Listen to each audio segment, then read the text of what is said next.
Whatever, nerd. So I says to Mabel, I says, oh, hi. I didn't see you come in.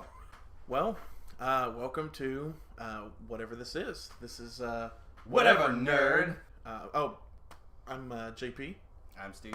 And we're just kind of messing around. We don't really know what we're doing. So we're just trying to figure out exactly what we want to do here. We definitely want to... I don't know. Yeah.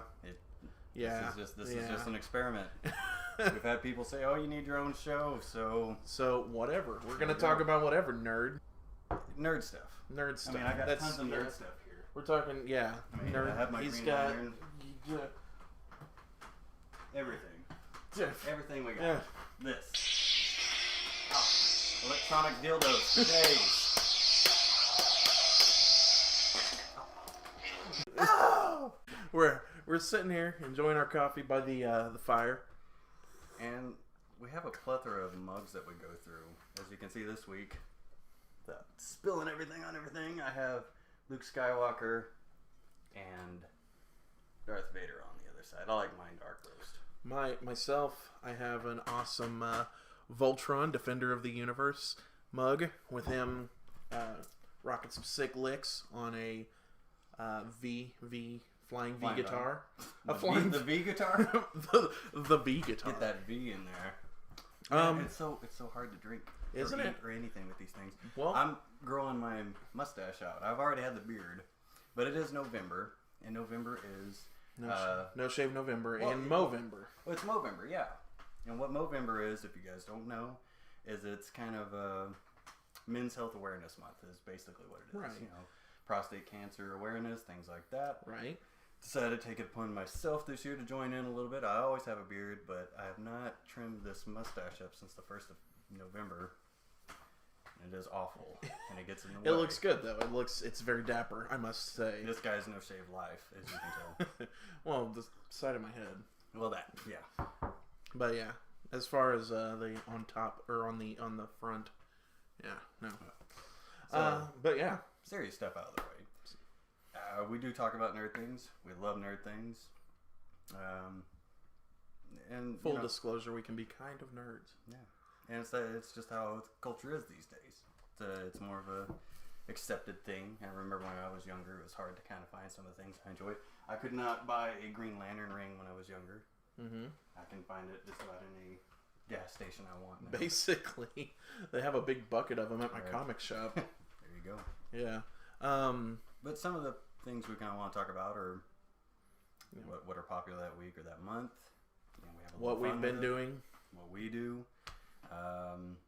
It's like, for instance, next month everybody's doing it. Everybody's excited for it. Star Wars. It's no matter how you feel about the prequels, you know, love them or hate them. Yeah. Well, okay, love them and hate. I'm kind of an apologist, but that's neither here nor there. Well, you like episode 1. I like episode 1. I hate episode 2, and I like episode 3. Yeah, I feel you there. Okay. Yeah. But which is kind of the reverse. Most people tend to like episode 2 more than episode 1, but I'm not into political dramas. Yeah.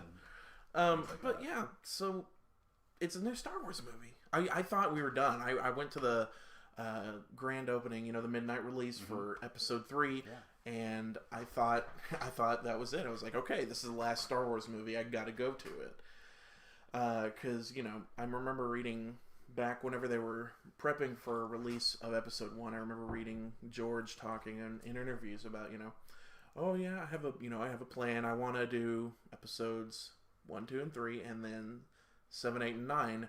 And by the time we got to 3, I was convinced that it was done because of the reception thereof. He talked about 7, 8, and 9 in the past? Yeah, it was actually, I can actually pinpoint. It was a Disney Adventures magazine. Really? Yeah.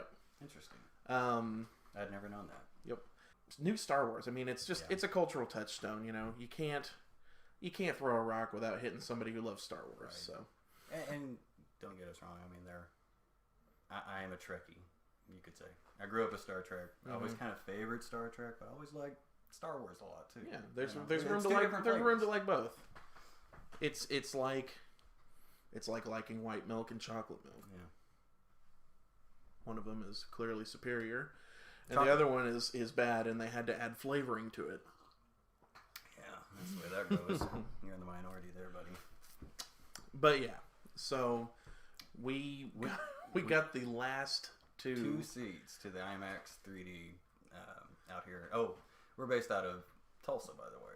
Right. The Tulsa area. So we got the last 2 tickets available for that in the Tulsa area for the premiere, what is it? Thursday night showing. 17th of December. Mm-hmm. So if any of you guys are out there, if anybody ends up watching this, say hello. Hit us up, hello. Be sure and tell us where we know you from, because otherwise we'll probably be very confused. And scared. Frightened. It's exciting because George Lucas has finally wised up and sold it and let somebody else who can handle it. Right. My boy JJ, he, I really liked Star Trek.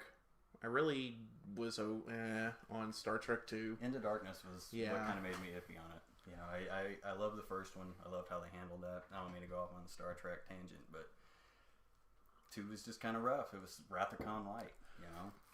Basically. With some slight role reversals. Right. And yeah. So it was weak. But what kind of... I got into... Super 8 was great. Yeah, Super 8 was awesome. Yeah. And you know what else got me back into JJ was I kind of jumped on this late, but I started watching Fringe. He had a heavy hand in that. Mm-hmm. Great. I remember you talking about that. It's disconcerting how much of an advertising blitz it has been so far. It is. Because you worry, you know, one of my favorite cartoonists, Chris Stroud, did a comic not too long ago about how, you know, he's like, oh, well, you know, how do I get my tickets for episode 7? They were like, oh, there's no movie. It's just, it's just toys in a trailer. Piece it together from there. I was really surprised. We kind of waited late to get on it because I've been just kind of tired of Star Wars. I didn't want to go to the premiere. Like I was going to wait a couple of weeks after, but then I started reading interviews with Mark Hamill and how secretive he's had to be, and it doesn't sound like he really wants to be secretive, especially when he says he's got little kids walk up to him asking what's going on with Where's Luke? And and he's like, they don't know what non-disclosure agreements are. So seeing Mark excited about it, because that's why I want to see Star Wars. I know everybody loves Han Solo, whatever. I don't care. Han Solo and the Millennium Falcon. The Millennium Falcon. That's a Falcon load. It's terrible.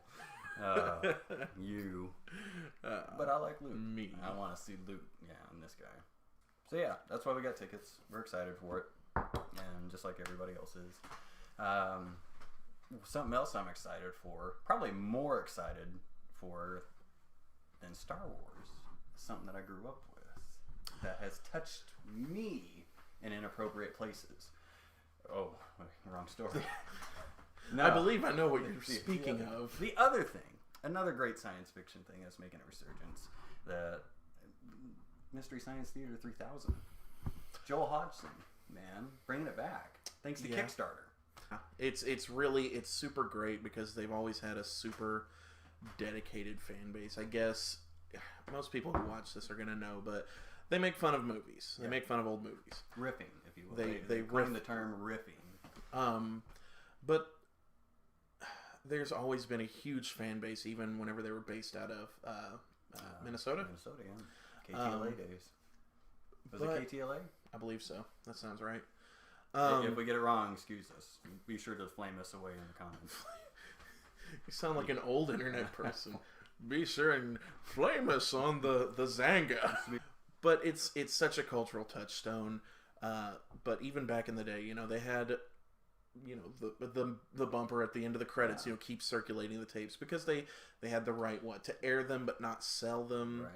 And, you know, they've found ways around that now with just buying the rights now that it's more popular. Or rather, the people who watched it when they were, you know, 8 and 12 or whatever. You got a great thing going on, too. I mean, we'll get into that in here just a sec. But, I mean, there's a double-edged sword with this resurgence. I mean, it's Joel, and Joel's great. Joel's the host that I grew up watching. And it took me a while to get into Mike. Just because it was something I was so used to. Joel was my guy. Right. Know? And I started watching with Mike. Right. So it's two different... It's two different things. I mean, but what I had found out recently in the last couple of years was, you know, was one of the Day writers. one. Mike's voice is what, kind of carried that show, even when he was the head writer. And there's been a lot of talk recently, I guess, Joel has done a great job, like, fielding these questions and answering all these things. They just, he's talked about how he wants to bring back a lot of the old writers. He wants to bring back everybody, if they will. But, without getting into the history of it all, I guess some bad stuff had happened with Bad Brains, or I think it was Bad Brains that owned the show before. Yes. That one. And people weren't getting paid how they were supposed to be paid. And that goes for Joel as well. But now you got this great company. I love this company. It's called Shout Factory. Yes. They're basically the Criterion for the everyday man. Right. They do the Power Rangers. They have a secondary... They do Transformers too. They do Transformers too. But they also have an offshoot called Scream Factory, which is also awesome. If you love, kind of these obscure cult classic horror movies from, the 80s and on, or even before that, they're great. Can't say enough good things about them. Shout Factory has purchased, I guess, the rights to MST, and they're trying to right those wrongs of the past, I guess, is what I can kind of gather. So I'm hoping Mike will come back.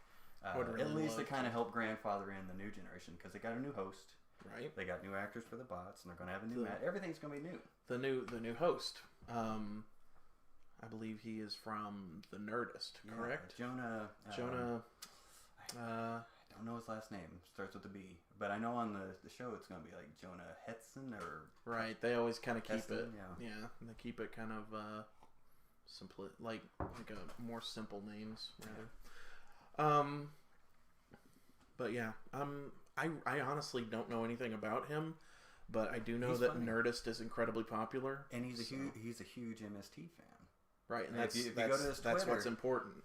He's got anybody who's watched Mystery Science Theater, you know what Manos' Hands of Fate is. Hands of Fate. Yeah. There was a picture of him dressed up as the Master one year. Oh, I thought you were gonna say Torgo. No, Torgo. Hey, always do that. Let me take your bags. Oh man. If you haven't seen Manos, go watch it. You'll get that reference. We're not going to explain it, though. You just have to experience what Torgo is. We've compiled a top 10 list of some of our favorite episodes of Mystery Science Theater 3000. A mix of Joel and a mix of Mike. It's a good... it's a good mix. Half, I feel like. A good mix. Good playlist. It's not bad. It's not too bad. So we'll go from what we put at number 10 all the way down to number 1. Right. And who are you, James Lipton? Well,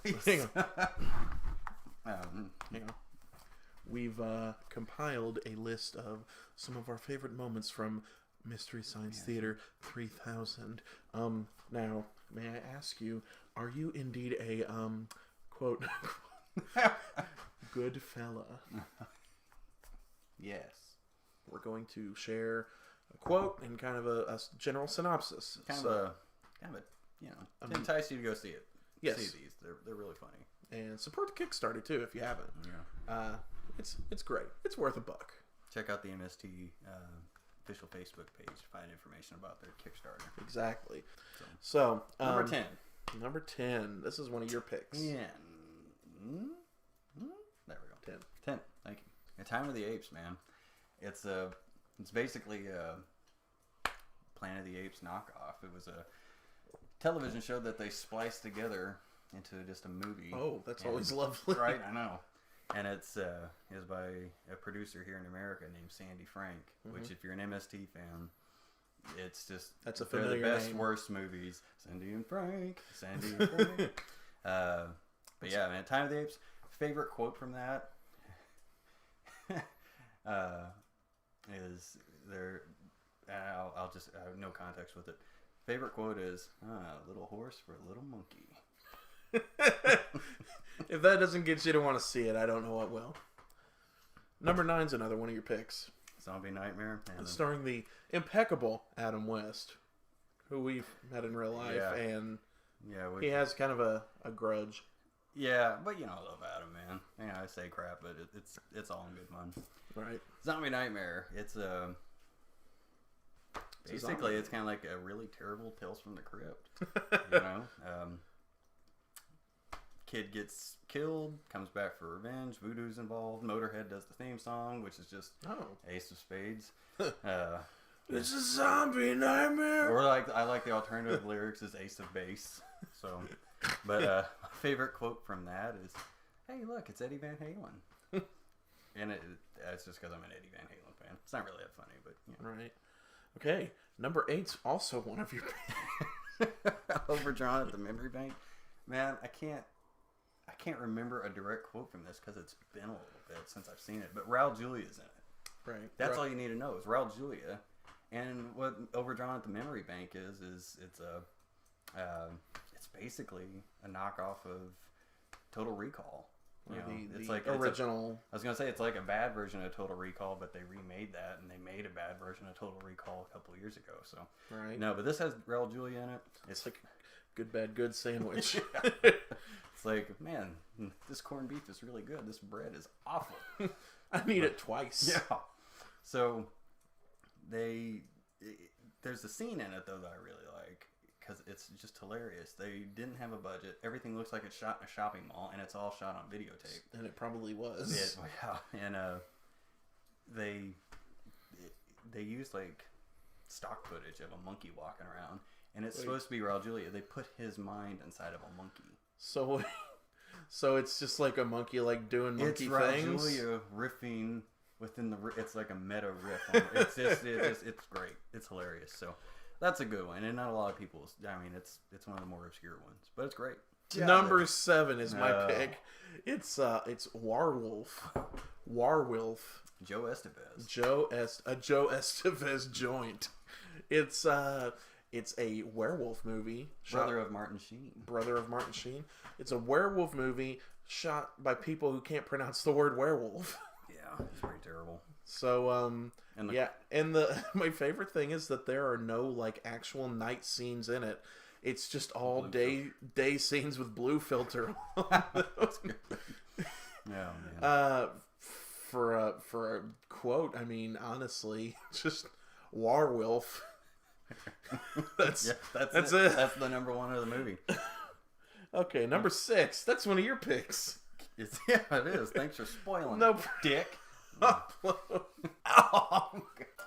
Okay, number 6. This one's yours. Number 6 You're is on the spot now. Cave Dwellers. And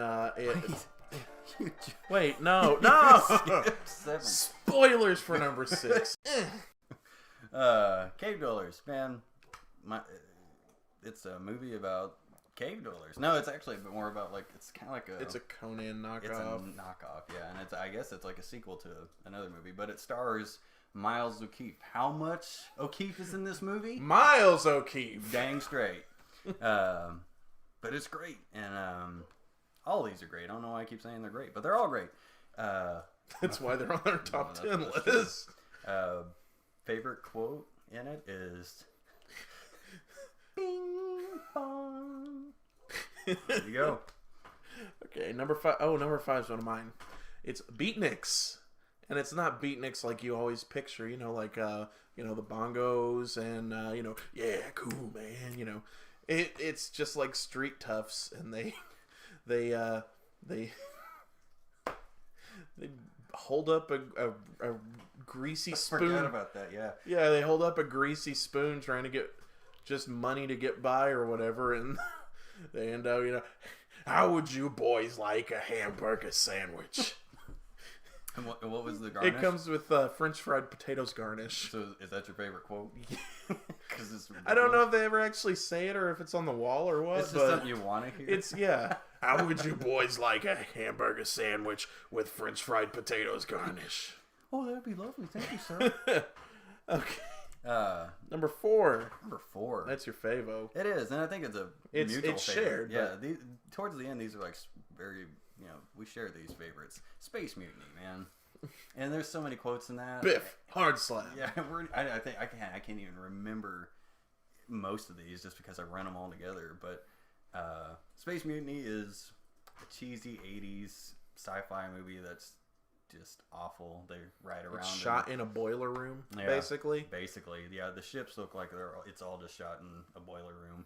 Well, all the outer space scenes are It's footage from Battlestar Galactica. Yeah. And that part is so terrible and so blatantly Battlestar Galactica. The hosts don't, the bots and Mike never even make mention of it, which is really funny. But yeah, favorite quotes from that is when It's they go just off all on the this names. beefy dude, the star of the movie. He's wearing like this A shirt that's like down to here and like into here, so it's like blast heart cheese. And like they're all like, I can't even think. I never even remember any of the actual ones. I'm always just like, it's fun to make up your own. You know? Steel hard nose, you know. Okay, I got a favorite quote. It's the love interest looks way older than him in the movie, so he picks her up at one point and just goes, "Come on, mother." Number 3, Pod People. Oh man, my first MST I ever saw. Yeah. First one ever. Loved it. It's a really good one. It's really hard to beat. I walked in on it. I didn't know what it was. I just saw it's an ET knockoff, basically. Right. Yeah. It's. But they like the name. Like I always assume that it's going to be like Invasion of the Body Snatchers, right? But not really. No. And the monster of the movie. It's like they got a. It's Trumpy. They got to go to a monster warehouse, like a surplus warehouse, and there wasn't like a whole costume, so it was like, hey, I found the Burbles from Thundercats costume, and then I found this anteater head, and I found some like crab people claw hands, and it becomes Trumpy, and then it becomes Trumpy. Trumpy, you do stupid things. That's the quote of the movie. No. My favorite one, and it's so stupid, but like at the beginning when in the cave, whenever they find the broken egg or whatever, yeah. And he's like, with a name like Schmuckers, it has to be good. Schmuckers brand raspberry preserve. Oh man, yeah, that's one. It's a good one. It's good all the way. It's hard to beat, but it is beaten, in my opinion, at least, by our number 2. We got a Mike and a Joel one. Oh, a little bit of a spoiler. Which one's which? Number 2, Jay. Number 2 is Final Sacrifice. Ooh, with Canada's number 1 superhero, beating out Wolverine, Zap Rousdower. Oh, he wears a Canadian tuxedo. Rousdower mobile away, and he has a red mullet. And he battles the evil forces of Darth Vader. He basically wears the Canadian tuxedo through the whole thing too. If you don't know what is it? Canadian tuxedo. I can't even talk. It's jean jacket, jeans, and denim shirt. Yeah. It's the trifecta. But I think in Final Sacrifice, man, there's a lot of good. Pretty much anything involving Larry Zonka. Yeah. Because his dad looks like former Miami Dolphins coach. No, it wasn't a coach. He was a player. Oh, he was a player? Yeah. Larry Zonka. Just a running joke, and I had to look up who Larry Zonka was because it wasn't a Dolphins. Oh, fan. Another good one without requiring knowledge of football is the skinny kid that's like the lead or whatever, the Troy. Yeah. Troy. One of my favorite quotes from that is he's like, "Oh, I haven't read Tolkien in almost a week." Okay, let's see. Oh no, man! The best quote from it is when they're later on in the movie, and I know we weren't going to give any context for these, but you kind of have to. They break into this house trying to hide out from this cult that's coming after. Did we even explain anything about the movie? Not at all. The movie is about this kid. It begins with his dad, who is Larry Zonka. Yeah, a little bit of a spoiler. Not that you care because the movie's terrible. His dad gets killed by this cult because he's looking for a lost civilization. And then it opens on his son, who's this kind of skinny, nerdy kid named Troy. And Jay is doing his Beth. My Beth Garth Vader. That's right. It goes on, and Troy finds out about this lost civilization. He meets up with Canadian hero Zap Rousdower. It was actually just this bloated. He's drunk. like a hobo. Yeah, his truck doesn't even have a gas pedal. It's just a stick. But it's funny, man. I've never known. Like, I think I've talked to you about this before. I think Bryan Singer ripped off the Final Sacrifice a little bit with the first X-Men movie, because there's a scene in here where Zap and Troy is running from this cult. He jumps in the back of this truck, the Rousdower mobile truck, and it's like covered in all this crap because he lives out of it. And he takes off, and you know, it's the teenager running away with the hero, which is also a lot like Bryan Singer's X-Men with Rogue and Wolverine. And Wolverine finds Rogue stowed away in the back of his truck. They snap at the young teenager. I mean, it's a little close for comfort. I think whoever. But then, you know, Zap saves him from Sabretooth, and then they have to fight Magneto. They just need to mishmash it now, man. I would watch that. Okay. So, Final Sacrifice, my favorite quote is from in the middle of the movie. They're hiding out, and they find one of Troy's dad's friends who does not know who they are, but he jumps out of the ceiling, crazy fro, and he has Yosemite He's like Sam's, the mountain man. He's got Yosemite Sam's voice, and goes, "What in the hell are you doing?" That's my favorite quote. Okay, that's a good one. That's an actual one. That's not a bot quote. No. Yeah, I like that. And then number one. How could number one be anything but? Can't. I mean, like it's it's like the initiation for any MST. You know, if you want to be a MST, you have to watch this, and it's Manos, the Hands of Fate, or Hands of Fate. Hands of Fate. They need to put the subtitle in little hands on the box. So you know what Manos is. How do you explain what Manos is, though, man? I mean, like, what's the story? The story is notorious for being awful. The director is 100% pleased with how the movie came out, except for the budget.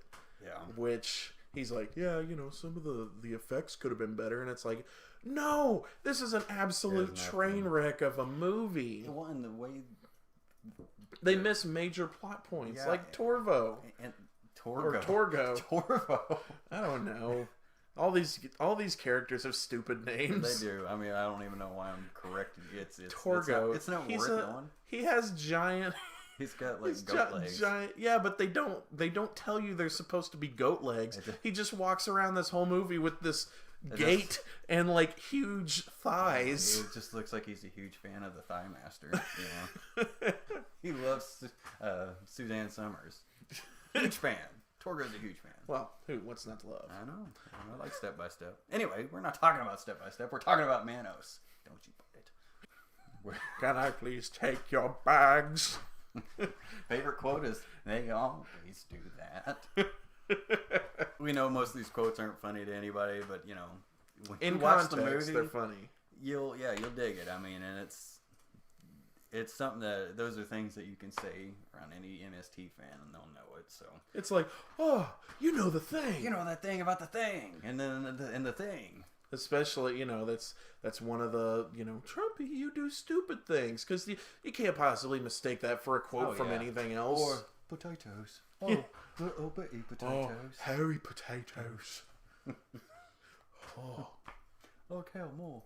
My favorite scene, like, I don't have a favorite quote, but my full favorite scene is, it's supposed to be this whimsical moment where not E.T., demonstrates his not E.T. powers of telekinesis, and he's making all the toys dance around and like fly around the room and everything, but it's like set to this. Terrifying. It's terrifying. It's set to this like it's like an angry oh man, it's an angry Danny Elfman song. There's our top 10. So a quick rundown. Number 10, Time of the Apes. Number 9, Zombie Nightmare. Number 8, what is that? Overdrawn at the Memory Bank. I wrote the list. Number 7, Werewolf. Number 6, Cave Dwellers. Number 5, Beatniks. Number 4, Space Mutiny.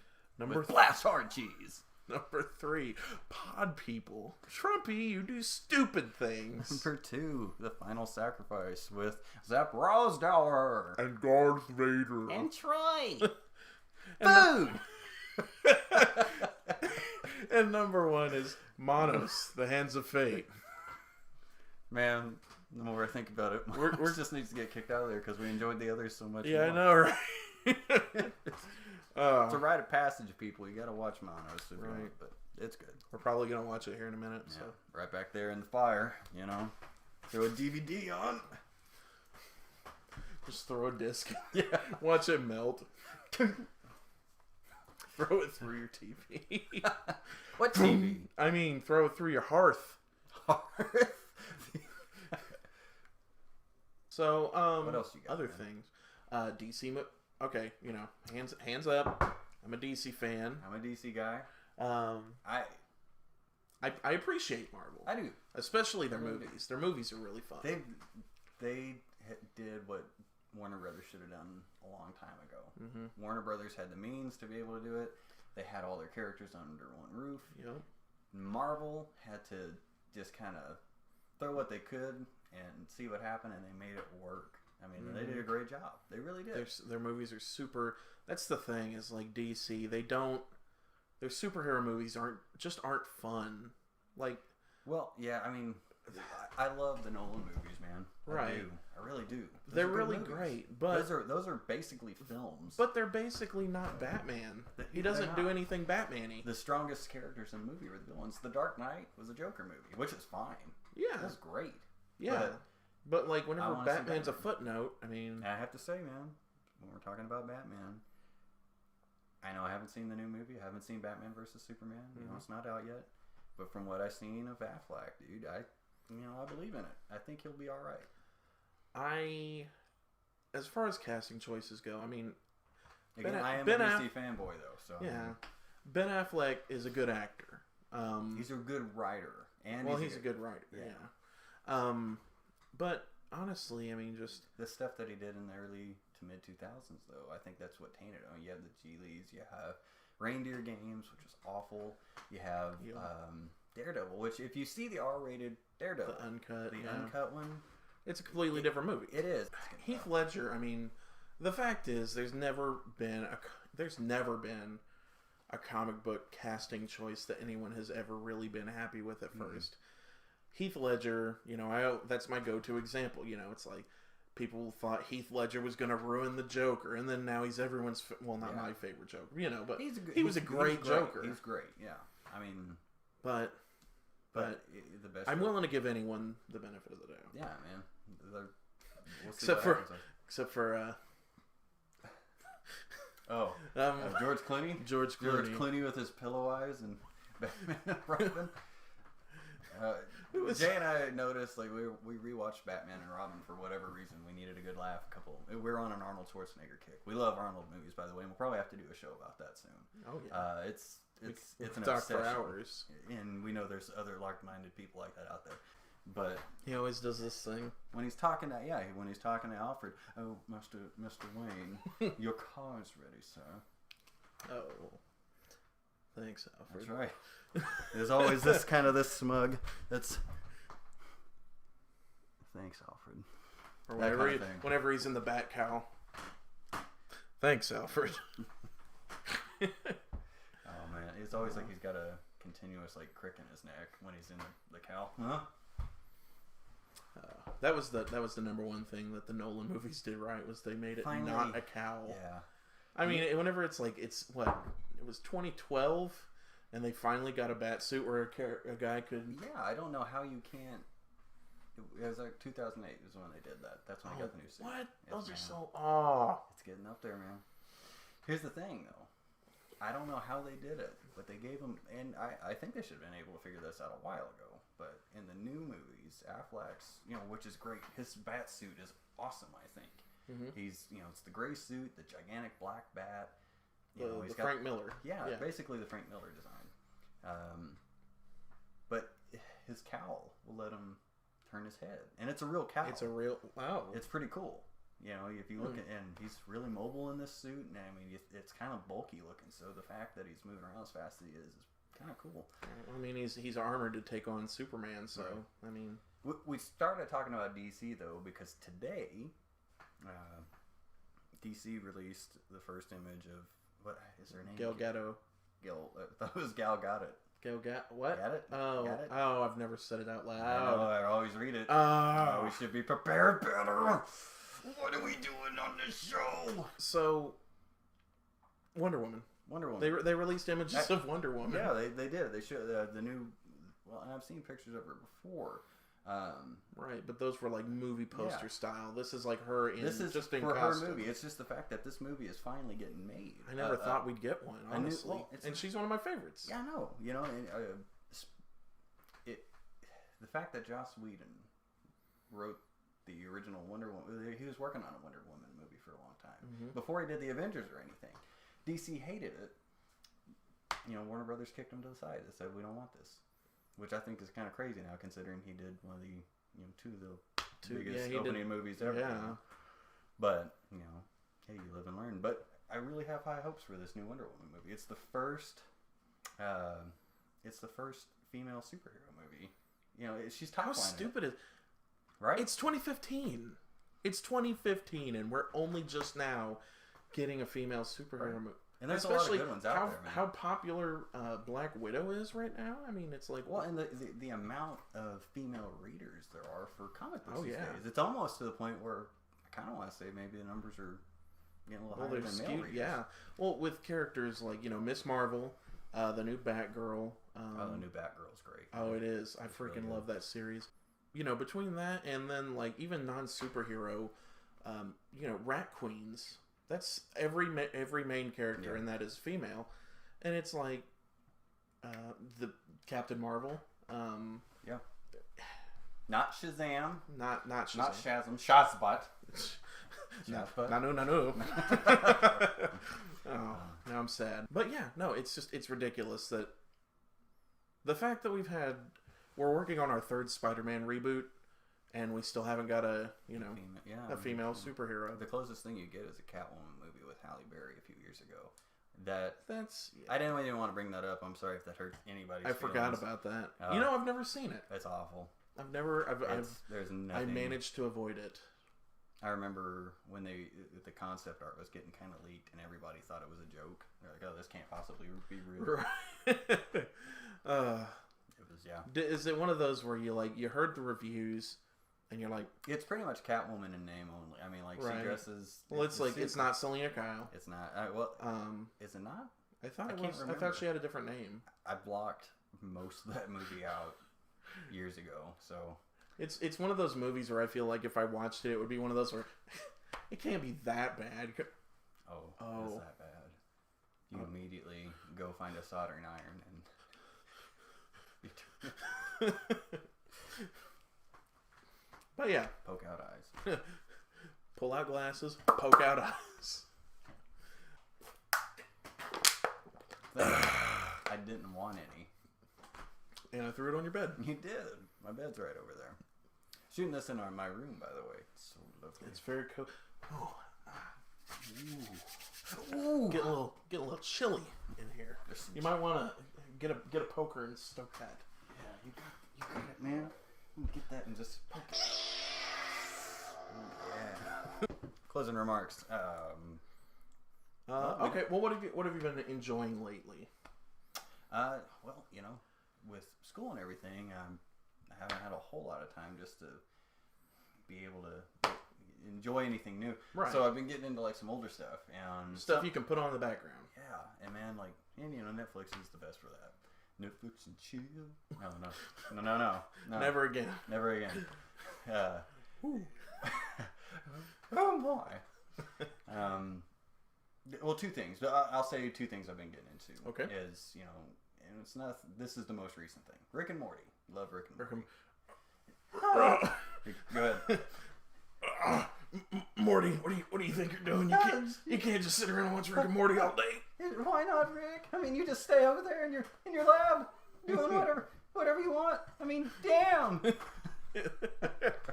That's my favorite. Is whenever he says "damn," because it just comes out of out of all the profanity in that show, that's my favorite. Right. There's so much awful profanity in there. Damn. Rick and Morty, love it. It's a great show. And man, fantastically written, greatly animated. It's nice to finally, and no offense to anybody who's a fan of Seth MacFarlane or anything like that. No offense. Yeah, take all the offense. Take it. You take it.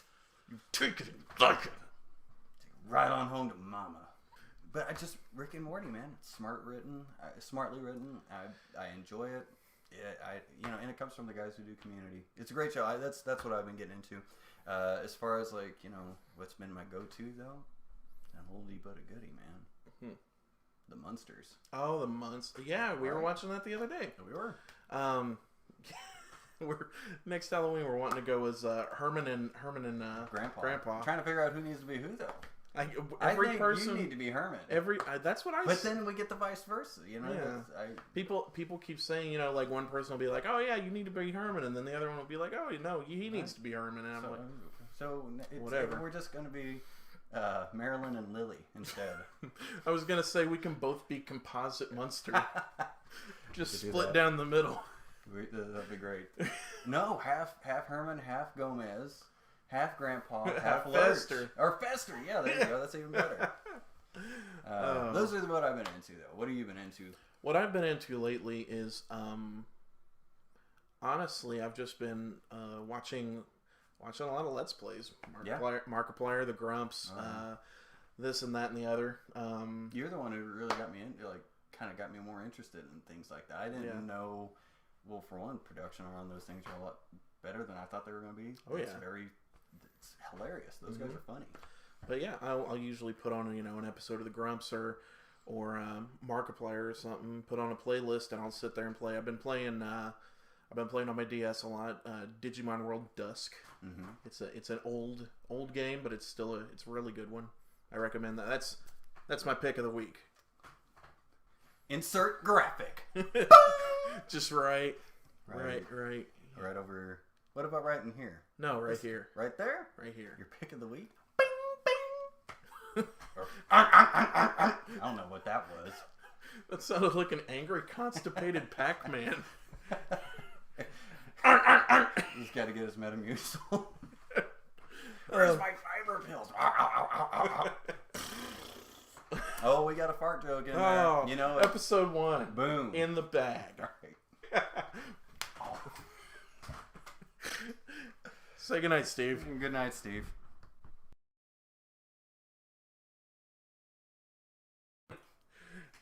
Acting. And scene. And